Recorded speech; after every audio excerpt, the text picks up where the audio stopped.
Hey girl, welcome to the Good for the Soul podcast. I'm laughing because the technical difficulties around here just never end. Like, someone give me a break. Get your foot off my neck, whoever's giving me the evil eye with this podcast. But we're gonna listen. Weapons formed against me shall not prosper. I hope I'm saying that right. Like, y'all can keep giving me the evil eye, and by y'all I don't mean you guys. You know I'm not talking to you. Y'all keep giving me the evil eye. It's just gonna Uno reverse right back to you, honey, because we persevere regardless. But anyways, I hope you guys are having a great week, because speaking of bad vibes, last week, like I said, I was so freaking depressed. Not depressed, but I just felt like this something in the energy was just so ugly and just not the vibes. This week has been going really good. Like, I feel like the universe is back in order. Things are back to normal. I had some people in my life acting up. I'm not gonna lie. People are regulated again. Like, people are back to normal and it's all good. I feel like things are in order, which is a really good feeling. So whatever the hell happened last week, I don't know, honey. I don't know what that was, but all I can say is that I'm glad it's over.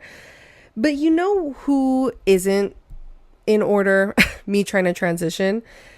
Men. Men are never in order, and men never cease to amaze me with their audacity. Because what's so funny, and I posted this on my Instagram story, so if you guys saw that, when I tell you I was screaming, cackling, like, it was so funny. So I posted a cute selfie of me on my Instagram story, right? As one does. And this man slid up and said, "Beautiful." Period, like, as he should.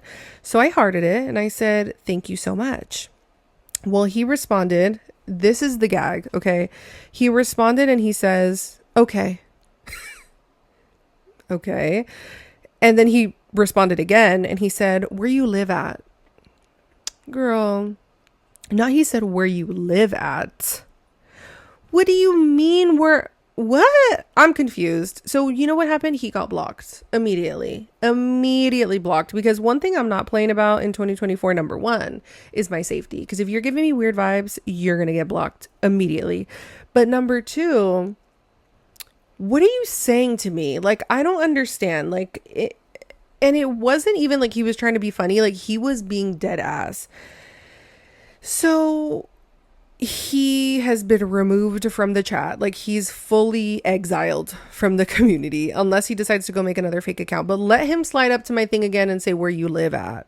Sir, please keep it pushing. But that was so funny, and I feel like that needs to be a segment, like audacity of the week, like something that a man does this week that's just so outrageous and outlandish and needs to be talked about. And that, listen, something we can take away from this man is, if we all as women move through life with the audacity and the confidence of a man that's going to say, "Okay, where you live at?" to a woman he does not know and has never spoken more than one word to, literally, we need to all have that confidence, because I feel like we could move mountains, girls. We could move mountains, because women are very self-aware. Like, we understand when you should and shouldn't say things for the most part. We go through more and we endure a lot more. That builds a lot of character. And yet men still walk around with their chests puffed out with all this audacity. We need to have that confidence. We need to walk around and not give a shit what anyone says about us. Can you imagine you think a guy's hot and you slide up his DM and you're like, "Hot," and he's like, "Thank you so much," and you're like, "Okay, where do you live?" Like, what do you mean?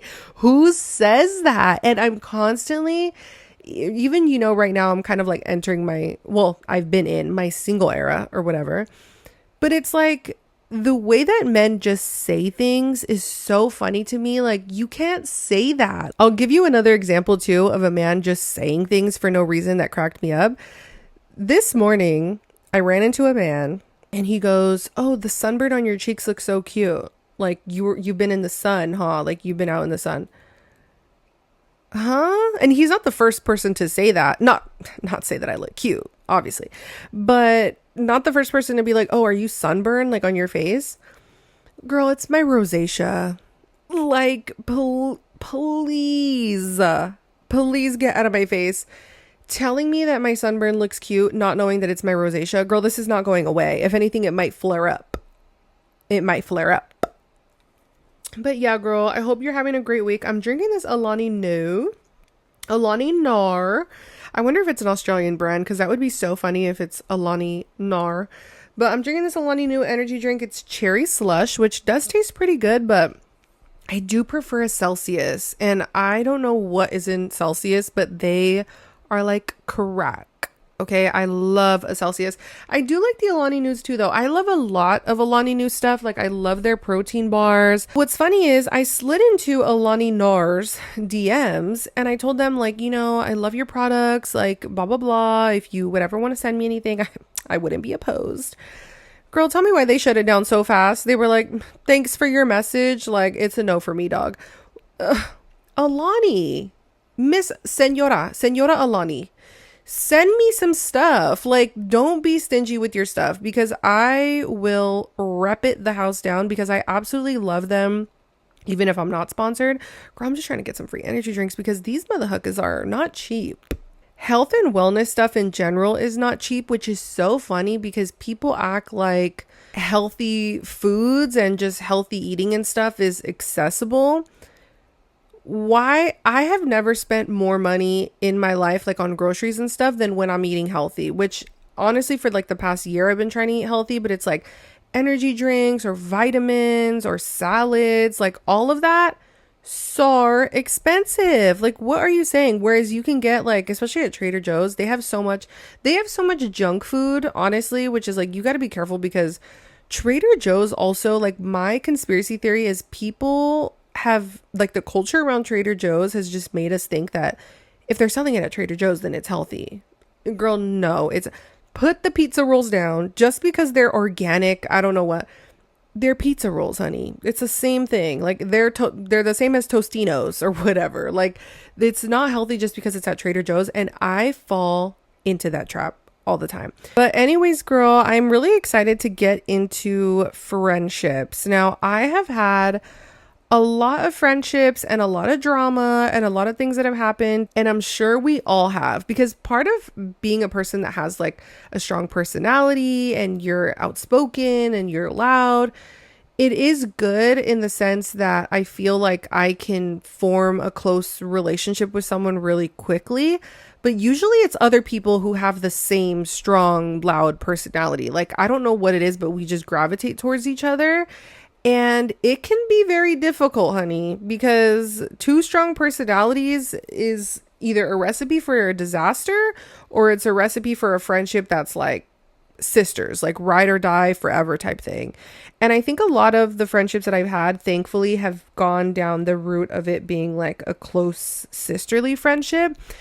But the one thing that's been difficult about that is when people get really, really close to you, they lose some boundaries, and they lose that line between, yes, we're friends and we're close, but at the end of the day, we need to respect each other. Sometimes people get a little too comfortable in telling you whatever they feel in the moment without filtering it. And a lot of times they like to say like, oh, well, it's because we're close. Girl, no. If we're going to be close like that, like, there needs to be a line that cannot be crossed, because I'm not one to overstep those boundaries and just go off on somebody. And it's not to say that I've always been like that, because I have been an immature, like, friend before, obviously. Like, that is something that I feel like no one can say they've never been, but it's just a matter of how you grow out of it that I think really shapes your character.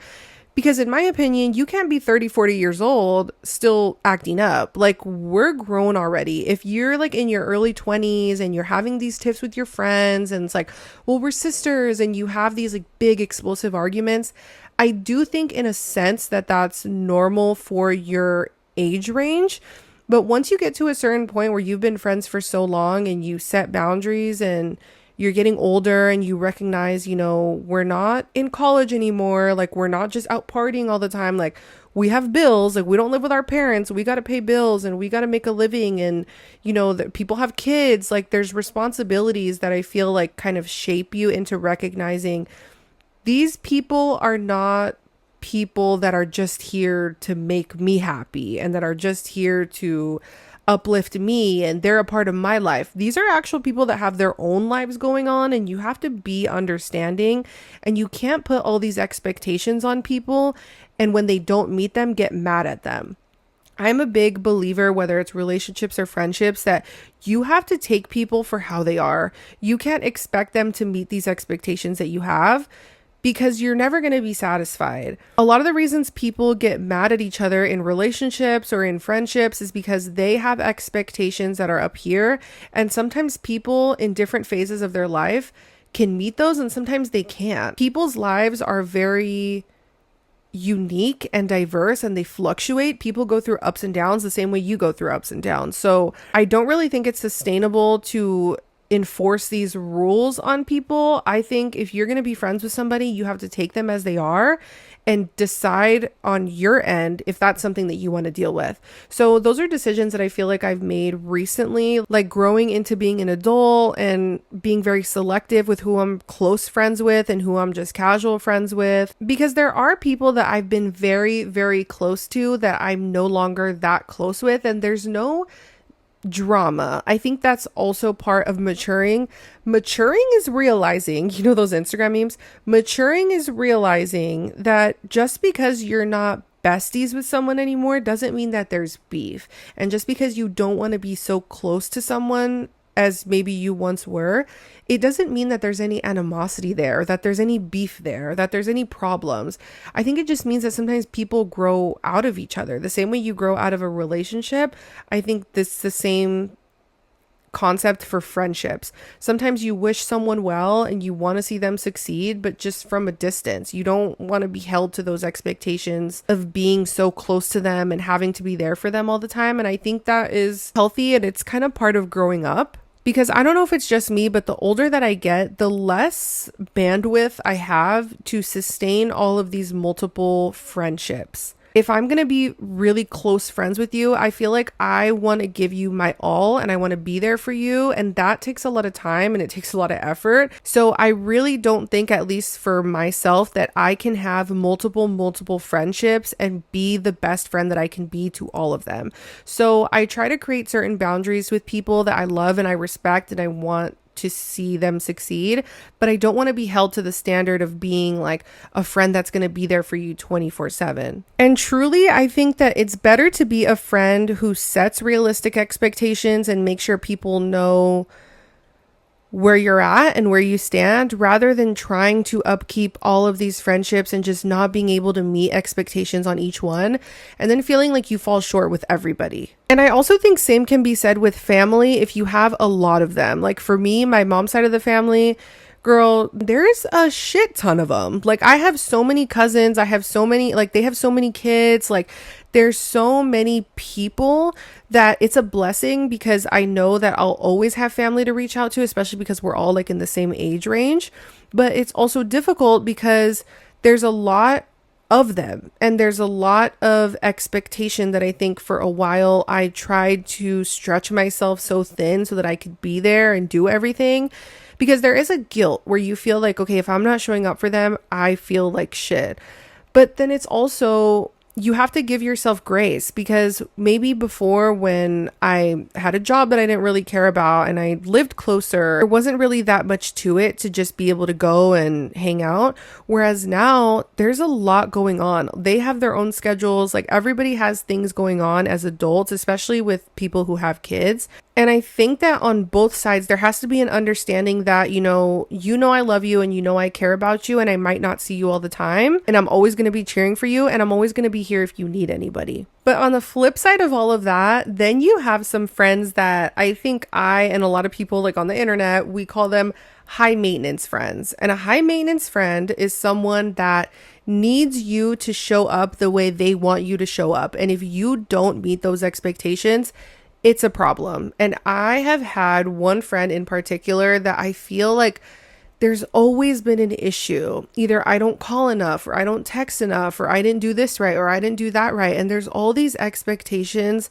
that they put on you for how to be, which is part of the reason why I think that that's unfair. I think that you have to take people for how they are at the stage of life that they're in right now, rather than putting them in this box and saying you have to be this type of person or I'm going to be upset, because no one's responsible for your emotions. I like to say, like, no one can make you upset. You get upset because you're putting all this pressure on someone else to be this thing or this person in your life. And when they don't do that for you, you let it disappoint you. And I mean that. I say you let it disappoint you, because once you recognize that someone's actions is just a reflection of them and what they're going through in their life, and it doesn't have anything to do with you, that pain can be taken out. And it's a lot easier said than done, because when we care about people, especially our friends, it's easy to let them and their actions really affect us and really hurt us. But it's definitely something to work on, because you carry that in relationships too. When someone doesn't show up and do things the way you feel like you would have done it for them, or they're not feeding into you the way you feed into them, it creates a sense of imbalance, and you feel like you're giving so much and they're giving so little, rather than saying, I'm giving a lot because that's who I am as a person. If I choose to give, and that's what makes me happy, I'm doing it for me. They might not be that kind of person. And it kind of ties into love languages. Some people give their love with gifts, which I feel like is what I do. Like, I love to give a gift. But there's other people that need words of affirmation. And that's been an adjustment for me, because I have friends and I've been in relationships where they need to hear constantly how you feel about them. And I don't really think I'm that kind of person. It takes a lot. And I don't know if it's the way I grew up or what, but I am not one to just like word vomit my emotions. Like, I tend to keep my cards close to my chest, and not that I don't show love, but I think really getting into how I feel about somebody, I keep those feelings for the most part to myself. And what I've learned is, if you're dealing with someone who really feels love through words of affirmation, then it can be a little bit of a roadblock, because there can be times where they feel maybe a sense of resentment because they feel like they're always pouring their feelings out to you and you don't do the same thing back. And that goes for every love language, because if you're a gift giver, or you're like an actual like doer, so you're always doing things for people, you pick things up for them, or you do things for them on their birthday, or like physical things that you do for somebody or that you buy for somebody, if they don't do that back to you, it's easy to feel like, oh, I always throw them a surprise birthday party every year, and for my birthday they don't do shit. Like, it's easy to feel like I'm giving this and they're not giving me that back. You have to really think, like, who are they as a person and how do they show love? Maybe they show love by constantly telling you things or writing you letters. Like, there's different ways that people show up for you, and they might feel on their end like, I am showing you love because I'm showing you love the way that I feel like I would want to receive it, versus showing you love the way that I know that you would want to receive it. So it's a lot of learning and it's a lot of patience, but I think that the key is recognizing humans are very complex. And I got a comment on one of my Instagram videos the other day, and listen, y'all ate her up for real, because I was talking in the video just casually about how I was on a weight loss journey, and I was talking, speaking of Alani Nur, I was talking about the Alani Nu pre-workout. And I was saying it makes me itchy, but then I feel skinny, whatever. So this girl commented on it. She was like, why does everybody talk about weight loss these days? It's so cringe, or something like that. Talking about it's cringe to talk about weight loss. So I responded back to her and I was like, girl, what? Like, people wanting to better themselves is cringe? Like, what are you talking about? And then she's like, oh, it's just that I see it all the time and it's so cringe these days, something like that. And my response to her was, people are more complex than that. It's not like, I just want to lose weight for trending purposes. Like, there are people that want to lose weight for health reasons. There are people that want to lose weight because they want to get pregnant. There are people that want to lose weight because they have a surgery coming up. Like, there's a lot of different reasons why people want to lose weight. And it's the same thing in life in general. It's really naive to see something about somebody and form an opinion right away when you don't know what's going on in their life. But my point in saying all that is, as humans, we only see things from our point of view. We can only see things from one direction and one way, because regardless of what anyone says, as humans, we are naturally a bit selfish. So we see things the way that we see them, and we see other people doing things and we project our feelings onto them. And it takes a lot of work, a lot of therapy, a lot of just looking into who you are as a person and the traumas that you have and maybe why you feel the way that you feel, to recognize this is not a reflection on them, but I'm projecting. Like once you can realize and kind of snap yourself out of it when you are projecting, I think that is a huge sign of growth. Because even when I was like in my early 20s, I was so insecure about my body. And I'm going to be so real because I mean, we've all done it and we've all been there. I would see someone out, like a plus size girl wearing something, and I would never be the type of person to tell her anything. But in my head, I would be like, that does not look good on her. Like it doesn't look flattering. Like she should have put a faja on, or like, you know what, like a corset, like projecting all of my insecurities that I have about my body onto her. She's out here living her best life. She put on that dress and was like, girl, I look good. I'm gonna go out in it. And now I feel like I'm that girl. I'm gonna go out and wear what I want because I feel good in it. And I don't care what other people think about me, because people feeling negative feelings towards you is a projection of what they feel about themselves. Because at that time, I didn't like how I looked in my body, and I probably was wearing a faja and I still didn't like how I looked. So for me to see her out there just, girl, wearing whatever the hell she wants, and in my head I'm like, no, societally that's not flattering. She did not care, and she was out there living her best life, and good for her. So once you can really snap yourself out of it, because I wish in that moment, if I was thinking that, I could have snapped myself out of it and said, you know what, good for her, she's living her best life. Instead of judging her, I should actually learn something from her, to be more carefree, to wear what I want to wear, to not try to live up to these expectations that society has, because we're never going to meet them. So there's a lot of growth and a lot of power that comes with growing and learning and evolving. And a lot of times with friendships, especially friends that you've known forever, friends that you've known since high school, or maybe someone that you haven't talked to since high school, people know you for that short time period and try to fit you in that box. Where humans are complex, humans are going to evolve. You could know someone 2023 and 2024 they're a whole different person. And again, back to projections, a lot of people would want to say like, they're so fake, they're not even like that. I knew them in high school and they were like this. Girl, when was high school? Because if it was more than like a few months ago, you don't really know that person anymore. People evolve and people change, and it's in our human nature to go through experiences and learn from them and grow. And I think we should always want that for people. So a lot of times I get questions about like content creation and how do you have confidence to go out there and kind of just, you know, put yourself out there, and getting over the cringe of like your family seeing it and your friends or people that you haven't seen in a while. Girl, you have to remember, people are going to judge you regardless. I'm so sorry to say, and that probably sounds scary. People are going to judge you regardless. The only thing that you can do is be true to yourself, do the things that you want to do, be unapologetic about it. And if you know in your heart that you're being genuine to yourself, that's all that matters. People are always going to want to fit you into a box of what they think you should be. And once you start to not fit that mold and grow out of it, people get upset. And that's where people project their own insecurities and their opinions on you. Why are you not fitting into this box that I created for you? Why are you blossoming and why are you growing out of it?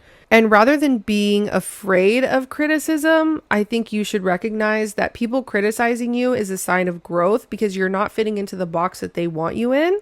And I love that. I don't know if it's the Scorpio in me, but there is nothing I love more than A, proving people wrong, and B, not doing what people want me to do. Like, I'm the kind of person, if you tell me to do A, girl, I'm gonna do B. Because what do you mean? Why are you trying to tell me what to do, girl? But there is a specific friendship that comes to mind, and I was friends with this girl for a few years, and we became friends when I was already an adult. So it was a little bit different because I didn't really know her growing up. We kind of grew up in the same town, but we weren't like friends in high school. And she was a little bit older than me. So we kind of ran in different crowds, and we knew maybe like a couple people in common, like maybe through her sister or something, but we didn't really know each other.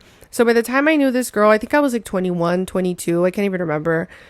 But when we were friends, we were both like in our single era. We were single girls. We were in our party era. We just wanted to go party and have fun. And that's kind of how our friendship started. And we got really close. Like, I feel like we spent so much time together. We were like, you're my best friend. This is my best friend. And it stayed like that for a while. But I think as a person, I had a lot of growing to do because I resented the fact that I was being put in a box. And rather than being an adult to communicate how I was feeling and say like, hey, I don't want to be held to the standard of having to meet all of these expectations for you, I would get angry. And as a Scorpio who was not yet evolved, I had no shame in telling this person how I felt. And I think that that's something that I've learned throughout the years is you can't treat people however you want. Even if they treat you badly, it's not an excuse to go back and treat them badly too. So my validation was always like, well, if you're going to start the argument, girl, I'm going to finish it. Like, I had that train of thought for so long. And now I'm not that way. Like, if someone's upset, I really try not to let those feelings eat into me, because I think part of that is letting them have some of your power. If you're getting into an argument with somebody and they're mad and they're yelling and they're screaming, the best thing that you can do and the best revenge, believe me, is to keep your composure, because what they want is to get a rise out of you. And when they're emotional and hysterical and arguing and you're just there blank face, like, like treating them like a baby throwing a tantrum, and you're like, okay, take a breath, like, it's okay. People hate that. And I'm not saying be condescending, I'm just joking around, but seriously, when you approach a situation in a mature way and you can control your emotions and regulate those, girl, to me, that is the best revenge, because someone who can really regulate their emotions, that is a huge sense of power. But back then, I was very much not giving that. At that stage in my life and at that age, I loved to argue. So we got in arguments constantly, and I hated it. Like, once I get into an argument with you, it taints something for me. And I feel like you do really know that you're close to somebody once you can have an argument and come back from it. But the difference for me was arguments shouldn't be that constant and they shouldn't get that heated, especially if you're friends. But with this friend in particular, I really felt like it was constant, I guess, throwing shade. I'm kind of like, if you're going to say something, say it with your chest. Like, what's going on? And recently, I think the part that really made me cut this person off, in a sense, and not to say it was anything crazy, I literally just kind of stopped reaching out and it slowly fizzled out, was when I was going through my fertility journey. It was really hard for me because at that point in my life, I really wanted a baby. For what reasons? It's hard to answer that question because sometimes you don't even know. I don't know if it's like just a maternal instinct or what, but for me, it was like, I just love kids. I've always loved kids and I always wanted to be a young mom. And I was like, well, I'm in this relationship, we're back together, and it just felt naturally like the next step. So I was talking to this person, and I had posted on Instagram. Our relationship was already kind of fizzling out, because for me not to reach out to you and kind of talk to you about the situation kind of shows that it didn't feel like a safe space, and it kind of felt a little bit like I was going to get judged. Like, I don't know, girl. It just kind of felt like it wasn't giving safe space. Okay. So when we finally reconnected, it was because I had posted about my fertility journey online and I was kind of just being open about that. And so she messaged me and she goes like, hey, if you have time, like, can we schedule a call or something like that? And I was like, girl, when I get out of work, I'll call you. Like, what are you saying to me? So we talked, and I can't help but feel like just a sense of awkwardness. Like, it didn't feel like I was talking to someone who really cared about me. It felt like I was talking to someone who was just going to look for any excuse to kind of judge me. And I hate to say that because we did have such a good friendship for so long, but it is what it is. Like, that's how I felt. I just felt like, you're okay, now I'm going to tell you, and you're going to be that person that's kind of like, I don't know, just judgmental and negative about the whole situation. So I was telling her about how I had the tumor in my uterus and I was going to get it removed and blah, blah, blah. What I didn't like and what was a big red flag to me was her response was, why do you want to have a baby right now anyways? Kind of thing. Like, are you sure you're even ready? Like, why do you guys want to do that? Like, are you just bored? Girl, what do you mean, am I just bored? Yeah, I'm just bored today. I feel like popping out a kid that I'm going to have to take care of for 18 years. What are you saying to me? And in a sense, it's kind of like, oh, well, they're looking out for your best interest. But on the other hand, it's like, girl, you think I'm dumb? Like, what's going on? Like, I'm fully grown. I know what I'm doing. So I gave her the benefit of the doubt and I was like, okay, maybe she didn't mean it that way. She's just looking out for me. But what really hurt me was I had the surgery and so many people were reaching out to me to make sure I was okay because everybody knew what day I was going to have the surgery. Had the surgery, let's say like on a Friday, she didn't reach out to me until Sunday, just being like, hey, are you okay? Girl, coming from somebody that always held me to a standard of like, you didn't show up for me like this and you didn't do this and you didn't do that. For you to know that I'm undergoing fully surgery, fully for a tumor that's blocking my uterus, and for you to think that we're so close and then not reach out to me for days. Earlier, like I was saying, you put these expectations on people and when they don't meet them, you get hurt. That is kind of what happened in this situation. But the only reason I validate it for me is because this person has always been like, you got to show up for me this way and you got to show up for me that way. And those expectations were always up here. But then when it comes to giving that energy back to me, it's not reciprocated. So rather than have an argument with somebody, how come you didn't do this for me? And how come you didn't do that, girl? I practice what I preach and I saved my breath. And I was like, you know what? I can't put these expectations on them to be this kind of friend for me. So the only thing that I can do is distance myself, wish them well, and move on. And that's the only advice really that I have for you guys. If you have a friendship or even a relationship where you feel like there's all these expectations and they're not meeting them for me, rather than putting that pressure on somebody, you have to just take a step back, look at the bigger picture and say like, is this really something that I want to pursue? Because if it is, I can't change people and I can't expect people to change for me. In this situation, there was a lot of other things, like especially me doing this social media thing. I never really felt like she supported me. If anything, I kind of felt embarrassed, like a little cringe, like, okay, let me not even bring it up because I know that she's kind of going to judge me for it. And I don't think it's intentional, but that's another thing too. It's like, as adults, we got to take a step back and look at ourselves in the mirror and say like, how am I coming off? Like, how am I going to make this person feel? Like, you always have to have that in the back of your head. If I say this, how are they going to feel? How are they going to take it? Is it going to be productive? Is it helpful to the conversation? Is it helpful to the friendship? Or is it just something that I should just, you know what, girl, let me just put that back in my pocket and not say anything, because sometimes it's just not worth it. But anyways, girl, I hope you enjoyed this episode. I didn't get into as much as I wanted to, but I've been rambling for a while now and the sun is going down. So my only advice is to remember that you are more powerful than you think. And a lot of it is just getting control over your brain and your emotions and regulating, learning how to self-regulate and expanding that like threshold for what you can tolerate. Because when your threshold of what you can tolerate is really thin, everything will piss you off and everything will make you mad and you hate the world and you feel like everyone's doing this to me and everyone's making me feel this kind of way. When you realize that you control that and you can not let people's actions affect you as much as they do, things will shift. And I promise you, you will start to feel like, girl, I'm on cloud 9.